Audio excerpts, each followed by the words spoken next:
Hi students, 12th CBSE students எல்லாருக்குமே result வந்திருக்கும். நிறைய பேர் நல்ல மார்க் வாங்கியிருக்கிறீங்க. சில பேருக்கு 2 சப்ஜெக்ட் பாஸ் பண்ணியிருப்பீங்க, சில பேர் ஒரே ஒரு சப்ஜெக்ட் தான் பாஸ் பண்ணியிருப்பீங்க. கவலைப்படாதீங்க, நீங்களும் அட்மிஷனுக்காக காலேஜில் பிளாக் பண்ணியிருக்கலாம்.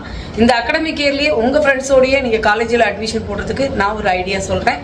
அது உங்களுக்கு ரொம்பவே யூஸ்ஃபுல்லாக இருக்கும். நம்ம national institute of open schooling NIOSல நீங்கள் சிபிஎஸ்சியில் வாங்கின இந்த 2 சப்ஜெக்டோ ஒரு சப்ஜெக்ட் பாஸ் பண்ணதை கொடுத்துட்டிங்கன்னா அவங்க NIOSல 3 சப்ஜெக்ட் எக்ஸ்ட்ராவாக எழுத சொல்லுவாங்க. சேம் சப்ஜெக்ட்டையும் எழுதலாம், இல்லைனா ஈஸியான சப்ஜெக்ட் கூட எழுதலாம்.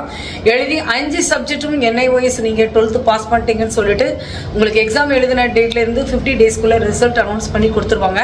அதுக்கப்புறம் நீங்கள் நினச்ச மாதிரியே இந்த அகாடமிக் இயரில் உங்கள் ஃப்ரெண்ட்ஸோட நீங்கள் காலேஜ் ஜாயின் பண்ணி படிக்கலாம் ஸ்டூடெண்ட்ஸ். அதுவும் ஜூன் ஃபர்ஸ்ட் வீக்கில் தான் அந்த எக்ஸாம் எழுதணும். நீங்கள் செகண்ட் வீக் எழுதினா கூட உங்களால் இந்த வருஷம் காலேஜ் அட்மிஷன் வாங்க முடியாது. ஓகே ஸ்டூடெண்ட்ஸ், ஆப்பர்ச்சுனிட்டியை யூஸ் பண்ணிக்கோங்க. Best of luck.